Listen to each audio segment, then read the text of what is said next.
Hey everybody, this is Lisa Harper, and you're listening to the Not Ready Yet Curating Conversations for the Aging Journey podcast. This is the show that changes the conversations we have with our loved ones about aging and life decisions. Let's have more honest conversations where we speak the quiet parts of life out loud. Today, we are joined by Ellen Goodwin. She is the co-founder and CSO of Artifacts, a groundbreaking platform that helps people capture the stories, history, and meaning behind the objects in their lives. With a deep curiosity about the narratives we carry through physical things, Ellen empowers individuals and families to preserve their memories, not just through photos or documents, but by connecting them to the meaningful objects that hold their family's history, whether it's a grandfather's pocket watch or a child's first drawing. She brings a sharp strategic mind, a sense of humor, and a deep passion for helping people make sense of their past while planning for their future. Ellen is a sought-after speaker on topics ranging from memory preservation and legacy to decluttering, downsizing, and aging in place. So welcome, Ellen. Thank you so much for joining us today. It is an honor to have you here. It's my delight, Lisa. Thank you for having me. Yes, I am a collector of things, right? We all are. And the meaning is what is there. And when we spoke, when I met you, you said, do I want to keep the thing or do I want to keep the story? And that so stuck with me. Can you tell us, so speaking of story, can you tell us the story behind Artifacts? What inspired you to co-found it? Yes, I love talking origin stories with founders. It's great. In our case, the original inspiration was the unfortunate early passing of my co-founder's mother. She was only 65, and it was rather abrupt. And while her mother was prepared on paper, she had this leather-bound estate plan. When it came to tangible assets, it said divide equally among 3 children. Now, luckily, in my co-founder Heather Nickerson's case, there wasn't dispute and conflict, which is very common when settling estates. But in her case, she's the eldest and only girl. And her brothers looked at her and said, yeah, not it, but don't get rid of anything important. Now, how on earth, in a house of 6,000 square feet of stuff, do you know what's important and to whom? How do you measure that? How do you divide up all the memories, never mind the value, behind it all? And so in Heather's mind, she didn't need a home inventory. Those have a very important place. She didn't need journals and letters. She needed to literally make decision after decision about every object in that home and what to do with the most important curated pieces, right? That vase sat on her mom's bedside table for decades, and she never used it. Was it there out of obligation or because she loved it? What do we do with these things? And so we created a digital solution that is now patented so that we could say, what is this? What does it mean to me? And what do I want to do with it next? And we can use that process to share with each other and connect while we're still alive, share our stories, and make it easier as we grow older and have to downsize and can't necessarily keep it all. And then ultimately, they say no one's getting out of this life alive, someday disperse it. So that was the origin story for us. Wonderful. Yeah, and it's like if you can do it in process while you're here and share those stories, there's so much more of a moment that occurs versus when after someone passes and you're like you say, you're looking at things and you're like, I know that vase sat there for decades, but I don't know where it came from, who it's from, why it's important, why it's been here for decades. So I think that's such an important piece, and that's what I'm trying to capture and encourage families to do, is to have those conversations now. And then, like you say, you're going through things, you're cataloging them, you're making room for new things and experiences and new energy. And then when it comes time to downsize or right size or whatever that next chapter looks like for someone, it's not as overwhelming. So that's, wow. Yeah. So that was an undertaking she had to go through. Oh, and it took months. Think about what it means to close out an estate. She was, had a full-time job, a family of her own, and she's commuting several hours every weekend, sometimes during the week, to work on this estate. It detracts from our lives. It does become a burden. And don't we want to pass down stories and memories, and not just stuff, not just a burden to the next generation, and know each other better now? Yeah. And so so for those that are listening that haven't heard of Artifacts, could you give us like the summary? So from her experience, it became what we have now that you can go log in. And Yes. just for those listening, what does that equal? Yes. So artifacts spelled without that second A, Artifcts, because these things that you are going to artifact, we use it as a verb, aren't necessarily valuable or belong in a museum or something that you think of the proper word artifact. Instead, it's something that means something to you. So what we did is you can snap a photo, just go, or pick one that's already on your phone that you took of something, and send it into the artifacts and title it, pick a category. We started with categories like out of auction houses, right? Art and jewelry and all of this, but we had to add our own custom categories, of course. There's a category for life moments, memorabilia and heirlooms and things like that, photographs. So you take a photo of the object, whatever it is, you name it, you pick a category, and then comes the story part. What we didn't want to do, and what research told us don't do this, is create a story burden, is what we call it. You might say, my dad gave this to me. The end. And now we know it didn't come from Target. You might write a 5,000 word essay. You might have the best story to go with this thing. It doesn't matter. What matters is the act of taking 30 seconds to create an artifact. Click save. And now you have that in your collection. You can go back and edit. You can add to it. Over time, you can add audio and video. So one of my favorite simple examples that everyone can relate to is recipes. We all have recipes. We love family recipes that you have at the holidays. One of mine is my mother's coffee cake that we would have at Christmas, and we take down from Wisconsin to Chicago to bring to family. So I've artifacted in her handwriting the recipe cards. But during COVID, when we couldn't go visit, my daughter, who was 10 at the time, learned how to make the coffee cake from my mother via Zoom. And so alongside the recipe is a video of my mother and my daughter talking about how much cinnamon and sugar should go into this recipe at this step. My daughter's not 10 anymore, and my mother can't bake anymore. She has progressing dementia. And so frozen in time in this artifact is my mom being my mom, my daughter being my daughter, and this recipe that the next time my brother asks me for, I can simply click share, send the artifact to him. He'll get a little alert on his phone or online email, and he can go access the same recipe. Oh, that's amazing. That is what we've built, is the ability to very quickly, in seconds, you can make an artifact. Snap a photo, fill in a few details, hit save. And that enables you to say, this matters, here's what it is, and why it matters to me. And then there's a whole lot more built on top of it. Wow. And recipes, that's something that, like you say, having that live moment, there's always some kind of nuance that doesn't get written down. Like you wait 5 minutes for the dough to chill or to, come to room temperature, or there's always some little something that you're like, well, mine never turns out the same because I didn't know that part, right? It's not on the card. It's not written. That's more like the experience of doing it with someone. So Or someone says use 2 cups and it's grandma's coffee mug. And how much is in grandma's coffee mug? And we have a real story like that on our website. And it was hilarious about daily biscuits, Yeah, not the real like dry measure cup. That's funny. And the same goes for photographs, right? I have an example here. This is my great aunt, and she was a Rosie the Riveter. The thing is, at age 97, she died 6 months after sharing this story with me. No one remembered this. Her husband was the military hero and service member. She was just a hobbyist that was welding gates in her backyard and for the community. And lo and behold, she had downsized to almost nothing. The first thing she wanted to show me was this photograph of her. And her also on the cover of the steel manufacturer's brochure, because she was welding airplanes for the U.S. Navy. Wow. So now we have that story. I have her on video telling the story of how she had to pass the U.S. Navy test and the men kept failing because they were used to heavy welding and they were doing very fine welding on the tail surfaces of airplanes. And so the women were passing with greater ease than were the men. And she was laughing about this. And so it's here. Photos can't talk. I tell people 1 generation removed and the story's gone. A 2nd generation removed and it's a genealogy project. Who is that in the photo? Right? Oh my gosh, yeah, no, it really is.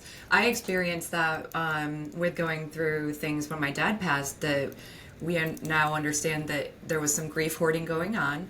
And we got to points where we were like, and this isn't a storage shed, a unit that had been, being paid for. And we were going through things going, nobody knows who any of these people are.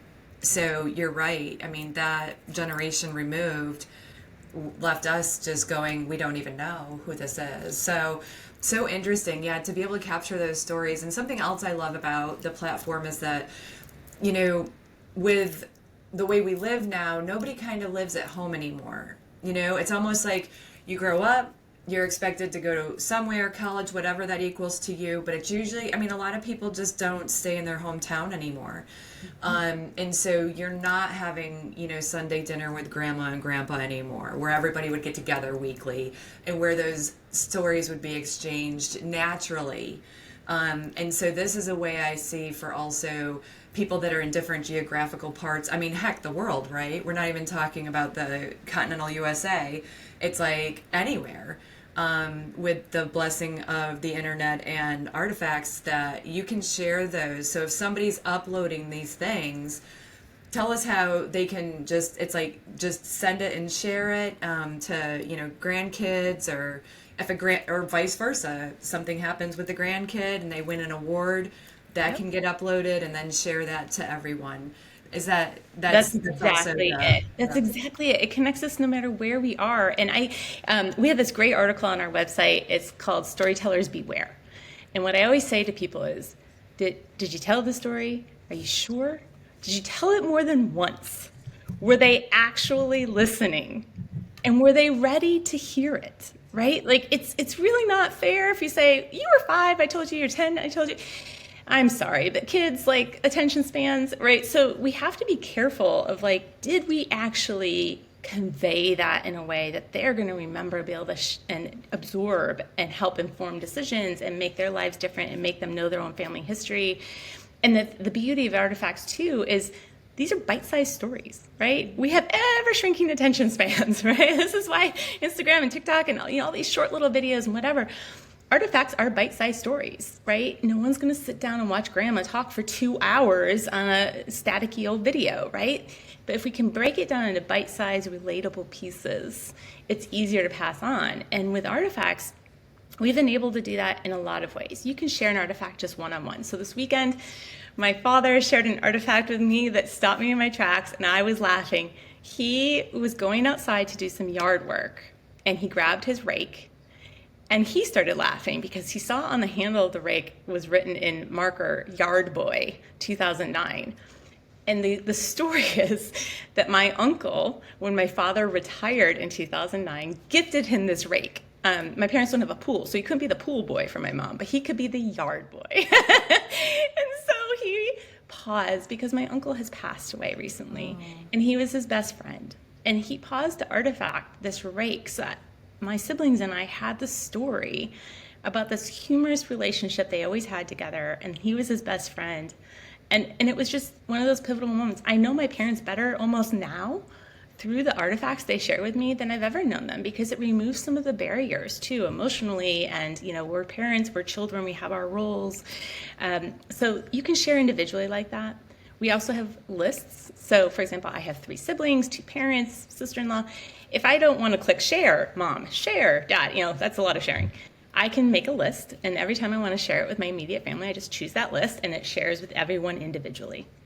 I can also create a circle, and I can say, I'm going to invite all of you to my circle. Maybe it's like all my friends who love to travel, or I went to grad school, all my friends from graduate school at Duke. I can make a circle and invite anyone into it, and we can share artifacts with each other privately. It's kind of like a chat group, but sharing artifacts. And so every time I'm like, oh, this was from Duke, I can share it and choose my Duke circle, and it goes to my Duke friends.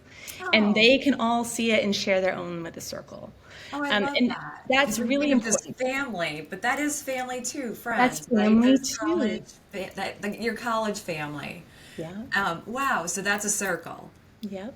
Okay. Oh, I love that. We want to make it easy. Everything by default on artifacts is private. You privately create these memories and these moments and these stories, but you can make it completely public. You go on artifacts, you can go to public artifacts and view ones that people have shared, or you can just share it individually. And that was really important. We don't sell data. We don't have advertising. Every setting says no. Everything's private unless you choose otherwise. Okay. And something you shared with me before was when you upload a photo, a lot of times you lose the ability to then print it again. But you had said you guys don't do that. So absolutely. And that's something that as consumers, we really need to do our homework on the products that we purchase, whether it's something online or a physical product. But yes, if you upload a photo to Facebook, they will compress it to store it and make their storage capacity, requirements smaller. So if you download that again, it's not going to be the same quality, and you wouldn't be able to blow that up and put it on your wall. At Artifacts, we don't change your files. So your videos, your documents, your photos, they stay the same. And you can download them anytime you want. You can pick which ones you want to download, multiple. You can download your whole collection. If you are ever like, I'm done artifacting, I have yet to meet someone who's like done artifacting. You're done.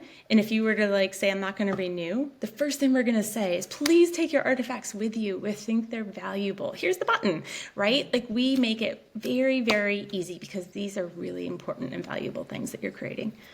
And so I went in and I added a photo of my dad that we found after he passed, of him in the Navy, and we didn't know he was in the Navy.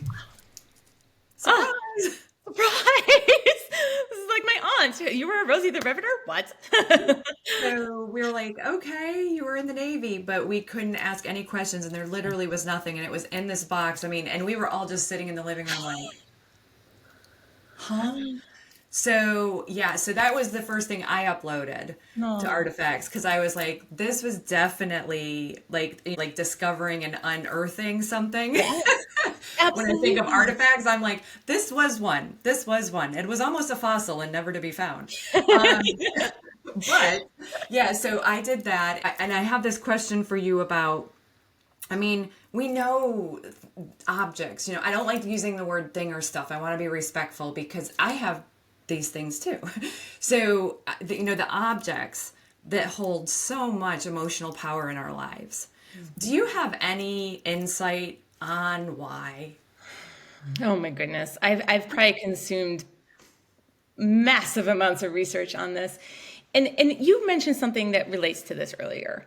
You referenced something called grief hoarding, which is absolutely something in the literature. We have trouble letting go of the memories and the people. And if these tokens, these objects are the last reminders of those moments with them, it can be really, really challenging to let go. And that's where it almost becomes cathartic to have that story somewhere safe and secure, like in Artifacts. So you have that peace of mind that you could let go of the object. The story, the physical representation of it is secure, but that's what we tell people. And this is what experience tells us. Let people have a way to honor that story and that memory. That is going to be foundational, because as people go through life, there's going to be tough stuff that you're going to have to let go of. You cannot keep it all in this lifetime. You don't want to keep it all. You talked about in the opening. Can you imagine if I keep every piece of art my child makes? I mean, we'd have to have a paper room. This would not be a sustainable solution. And most of the time, even the pieces I've saved, it's a blob, right? And I'm like, why did I save this blob? I have no idea. Had I artifacted and had her little voice telling me all about what she created, that's great. But for people, really the objects, if we're talking not proper hoarding disorder, we're talking outside of that realm, it really does typically come down to those memories and giving people the capacity to put those stories out there. Yeah. And it's like things, I mean, when going through, and it's teaching me to be better. I'm trying in my own space, to practice what I'm saying. But to see, it's almost like there's some kind of unspoken contract or something with some of it, because, to let it go, I think people have this distorted thinking of, if I let it go, I'm letting go of them. Mm-hmm. And it's like, you're not. Being able to have permission, guilt of letting go of things. Yes. So my question to you is, when you're working with someone or see this happening in Artifacts, how many times do people artifact something and actually let go of the actual object and donate it or, recycle it? How many times do you actually see people remove the item from their personal space? Because we do overlap and work a lot with professional home organizers and senior move managers, we do see a lot of letting go for that reason. We do have people with valuable collections and other things that they are artifacting to preserve their story of their collection and each piece, as well as the value, because you can attach in your artifact the appraisal or the certificate of authenticity. So we do have people on both ends of the spectrum. And I think that that puts us somewhere in the middle, honestly, of 50-50. Even in my own artifacting, I cannot keep every greeting card. I cannot, right? So, at the same time, I get a necklace and I artifact it and I'm, attaching the report that came with it and things. So it probably is kind of in that 50-50 territory. And to your earlier point, there's only a few fields you have to fill in to create an artifact. But one of the optional fields that's always on the short form when you first create an artifact is called in the future, because we want you to really think about what comes next. And the options has some humor built in.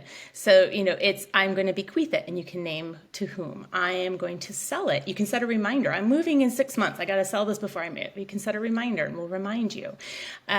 I want it to stay in the family, and we hope you give a compelling reason for that. As you wish. I won't haunt you.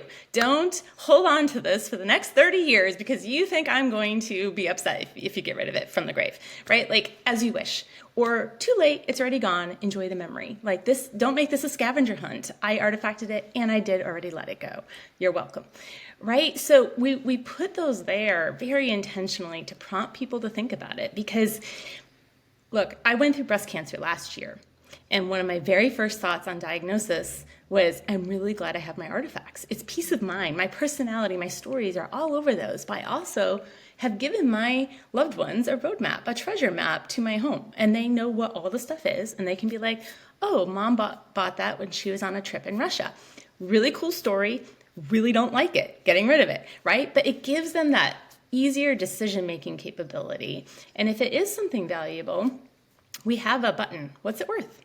If you think it's actually valuable, probably talking hundreds, thousands of dollars, you can click what's it worth and privately share that artifact with Heritage Auctions out of Dallas, and they will give you a free valuation.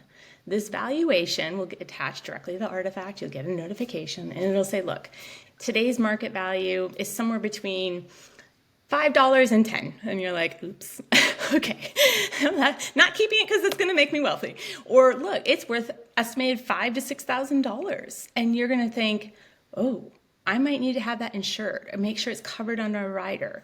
I should make sure it's covered under my estate plan and figure out who's going to inherit that, because that's something, by being clear and communicating with that with your loved ones, you're doing them a great service. Yeah, I love that. And I'm so glad you brought that up, because I do feel, and there's been shows where they're like, they'll come into your house and they'll look through all your stuff, and what's valuable, what's not. Because I feel like so many people have this thought that everything has value and I can't get rid of anything. I saw somebody the other day post about Beanie Babies, and she's a downsizing expert, and it cracked me up because, everybody that, and not insulting anyone that has Beanie Babies, my sister loves them. But, she had like $4.99 each on a big bin. And, yes, maybe you have 100 and we can do the math, but it's not like, this appreciating, that people think maybe it is. And I think that's where people get stalled a lot in starting, is in their mind, they think that so many things have value. And so I love that piece of artifact because it's right there for you. Like you say, if that's, you can discover. You can click a button and discover, does this have value? Or like you say, it comes back and it's $5, but Yeah. and that's where I'm like, so my whole concept of this podcast, the Not Ready Yet conundrum, is that people don't get enough information to make decisions. Exactly. And that right there gives people the power within your platform to immediately be able to go, oh, there's no value. I thought there was, but there's not. And then make a decision. Was I keeping it for that reason? And I love all the options that you guys offer. Like you say, just to have this sense of humor along with it too. Because these are usually heavy thoughts and heavy emotions. And so, to, click the button that's a little bit lighter, but, factual as well. Yeah, I mean, I was chatting with a woman this morning, and her father has passed, her mother is living, and she's trying to help her. Declutter is not the right word. She's kind of downsizing in place, right? She's just trying to start going through the volumes of things that have accumulated in a lifetime. And She was stuck in three categories: antique books, artwork, and china. And for her, trying to help her mom, everyone has to come to a decision first. Is this about recovering money, right? Is money an important factor? And for most, it is. And so then it comes down to what we tell people is like, we have allies and stuff on our website under our services menu, knowing who to go to for help.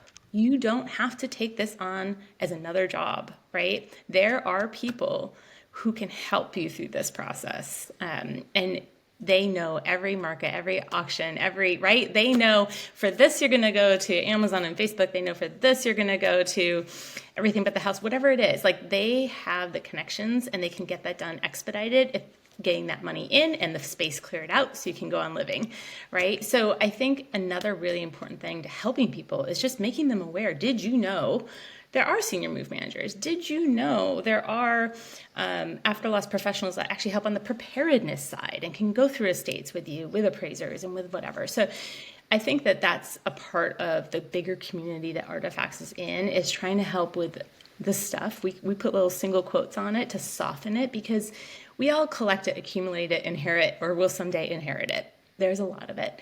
And we want to be a vehicle to help point people to resources that can help them and free them from the guilt and the anxiety and the pressure of it all mounting. Yeah, because none of that feels good. And to go Nope. through it and be able to share the memory that you've been holding and know that that has now been shared with whoever you wanted it to, your college friends, your family, whoever, your grandkids, and be able to like start to move through things, because that overwhelm. And for, one of the questions I have is for the adult kids, because when the adult kids come into a situation like your co-founder did, when you come into that situation and you have siblings and everybody's saying, don't get rid of anything important. Well, unless you're running it through your important filter of yourself, we don't know, and that overwhelm then becomes maybe things that should have been glanced at or looked at harder or tried to discover more about it become so overwhelming. It becomes like, we rented a dumpster and it's heartbreaking, and we don't know, but it was so overwhelming. There were a few of us visiting. People had limited time in the city to get through things, to do the process. And that's what I ask of people and families, is to think ahead. We talk about the fear of death and anti-aging more than we talk about the fact that it's happening and it's going to happen. We don't know when, but we can all be prepared in our own way.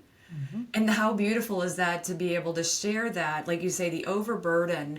One of the questions I wanted to ask you was, what advice would you give to adult children helping their aging parents manage decades of, I'll do your soft air quote stuff? What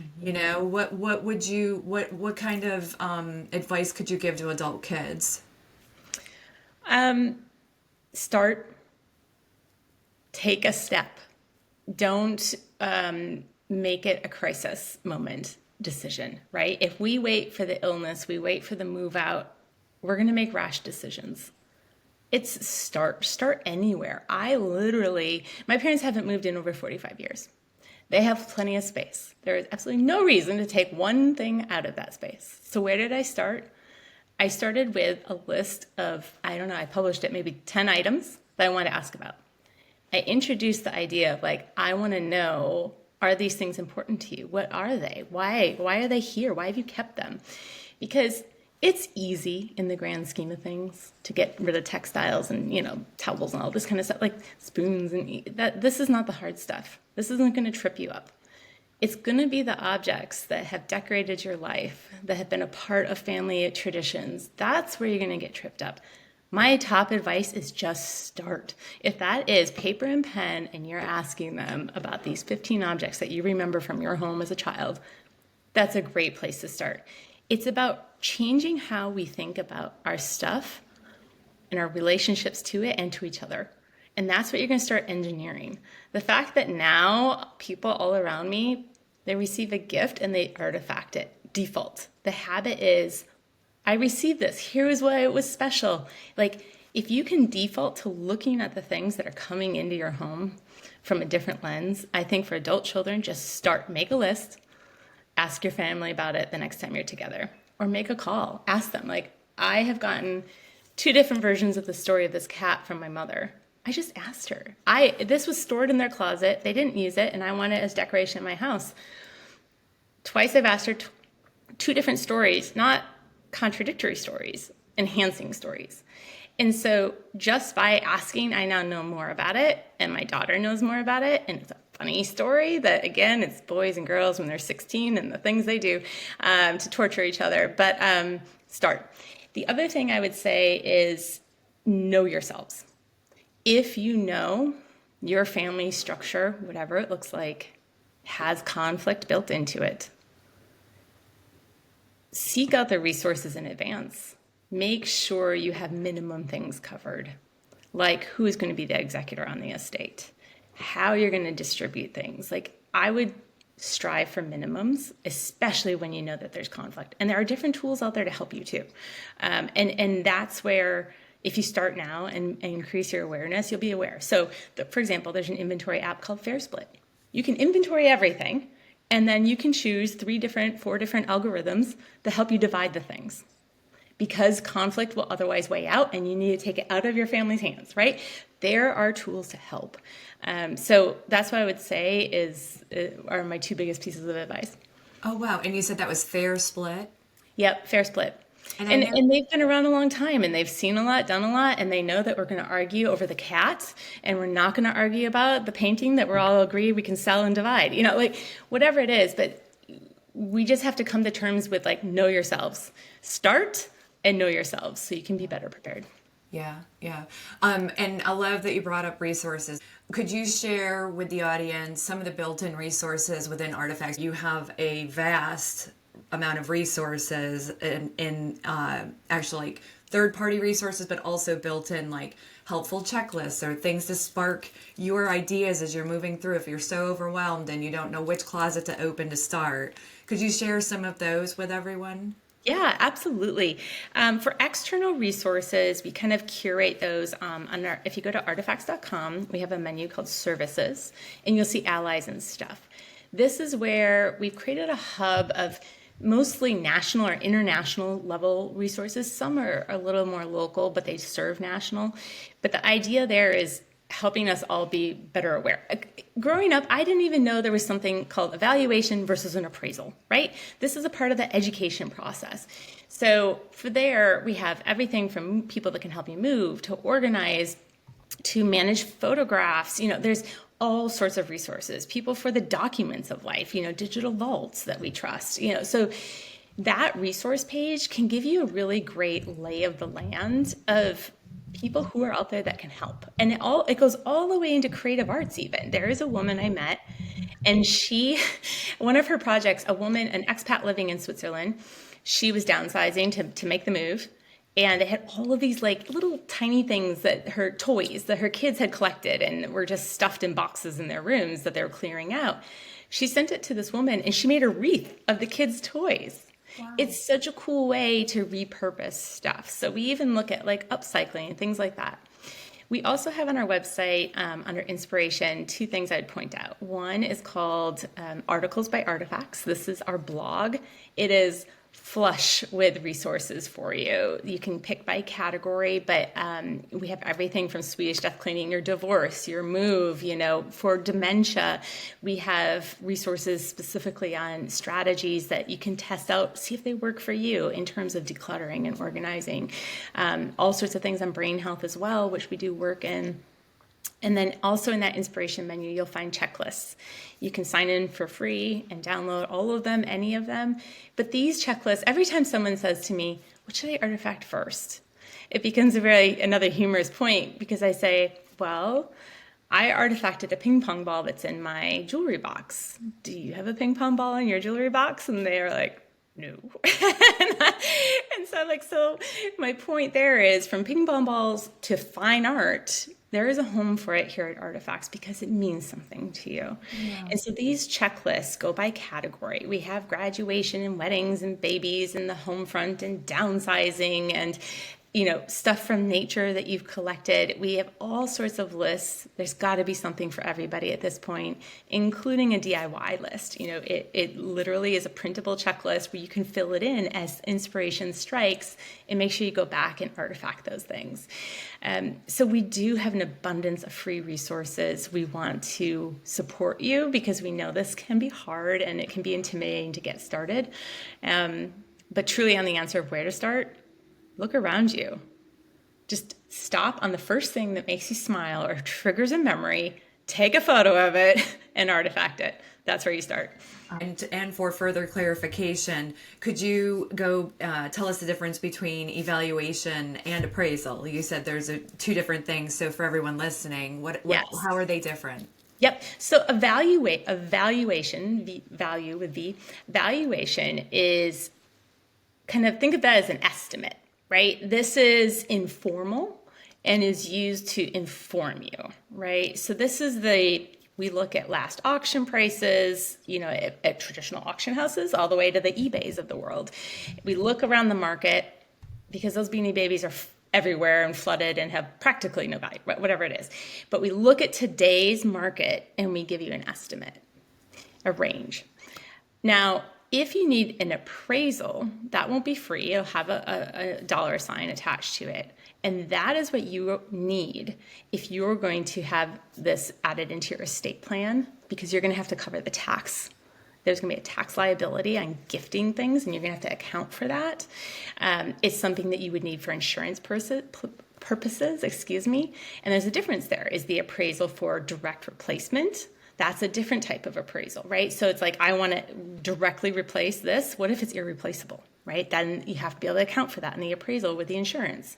So an appraisal is legally binding. It's going to be done by someone with the right certifications, and you will use that going forward for legal and tax purposes.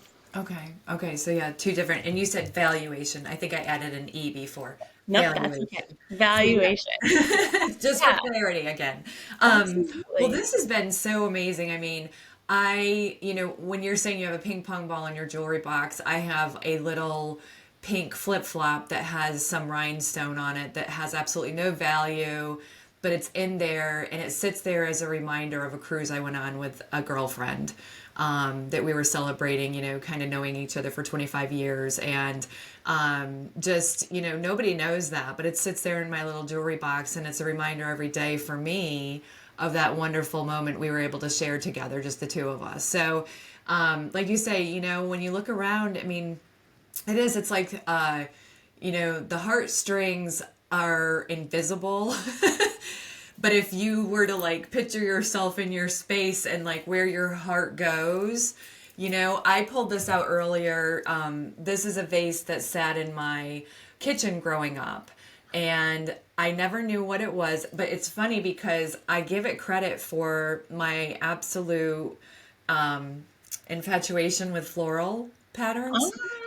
Because it's just kind of funny as I saw it after, decades of not seeing it. And then I saw it, I kind of laughed to myself, I think this was responsible for I don't even have to move from my chair. I can start showing you a ton of different floral patterns that sometimes is nauseating if they all get together. They don't look together. But so I wanted to share that because I say heartstrings because we talk about the ping pong ball in the jewelry box and the flip-flop in the jewelry box and this. And it's like when you sit in a space, where is your heart drawn? Maybe that's a good place to start. We say we don't know where to start. I think we do. Mm-hmm. We just have to be willing to take that vulnerable step towards either revisiting the story that maybe still has some pain attached to it, or that person is we've lost that loved one. Mm-hmm. I think that's where, I'm calling them invisible heartstrings right now. Mm-hmm. I think that's probably the best way to start if you don't know where to start, because like I said, there was some piece just uploading my dad's photo and there was some kind of piece that came over me that was like, oh, it's somewhere safe now. Yeah. Photos, I'm telling you, Lisa, this is one of my big bugaboos. They can't talk. And I really, I think that we've done ourselves a disservice with the advice, take a picture, let it go. Because we take 5.3 billion photos every day worldwide. On average, 20 The average American takes 20 photos a day. Now, you take a picture of that thing and let it go, and that photo's 20 back, 100 back, 1,000 back. You forgot you ever took it. You've never shared it. You've never done anything to preserve why it mattered to you. And so what good did it do other than the person, whether that's you or the professional helping you, got the thing out, okay, but what about the memory? And that's where we can take 30 seconds, create the artifact, share a few thoughts, and move on. Well, that's amazing. Yeah. Well, I just thank you so much. I think it is such a beautiful service you offer, because I do think we're stifled by the memories and our hearts, like I say, these heartstrings. We just don't want to lose that connection. And I think that Artifacts allows us to not only keep the connection, share it so other people know too. And give peace knowing that, like, again, just knowing that something's safe somewhere, just gave peace to me. But also when we're going through the things that surround us, like which ones are, I heard somebody refer them as anchor pieces in our life. Yep. And, which ones are the anchor pieces that, they are going to go if you're moving into independent living or whatever your next step is, whatever that next move is, those pieces are going with you. Those are the anchor pieces. We're not going to mess with those. They don't, if that's what they are to you, we don't have to convince anyone else. Yeah. But some of the other things are not quite, we just can't get the story out of it to let it go. And I think that Artifacts allows that. So I just think it's such a beautiful service. So thank you so much. Is there anything else you'd like to share with the audience listening today? Start where you're at. I really do beg you to get to try and take that step, so that we're not overwhelmed by the stuff and we can really enjoy connecting with each other. And when it comes to Artifacts, if you want to try us out, artifacts.com, artifcts.com. We have an app as well for Android and iOS. And you can create your first 5 artifacts completely for free. Just do it where you like to work. If you like to work on your iPad, your mobile, your laptop, create a few artifacts, see what it does for you, and share a few with friends and get their reactions. And I think that'll be a good litmus test for you.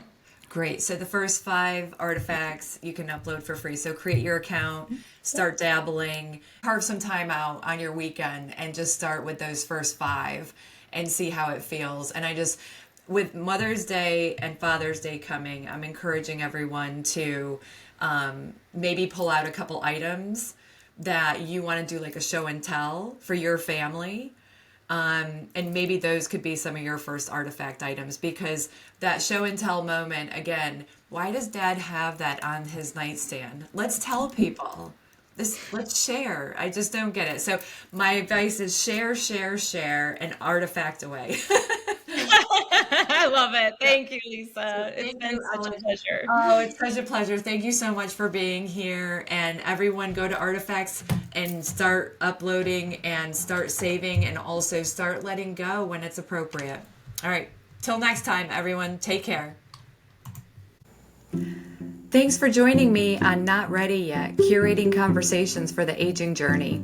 If something in this episode gave you clarity or the courage to start an important conversation, or offered a new way to look at things, I hope you'll share it with someone who might need the same encouragement. Remember, navigating aging isn't something we have to do alone or in crisis. With love, logic, and the right tools, we can face what's next with confidence and connection. Be sure to follow or subscribe so you never miss an episode. And if you're feeling generous, leave a review. It helps others find the show. And just a quick note, the information shared on this podcast is for educational and informational purposes only.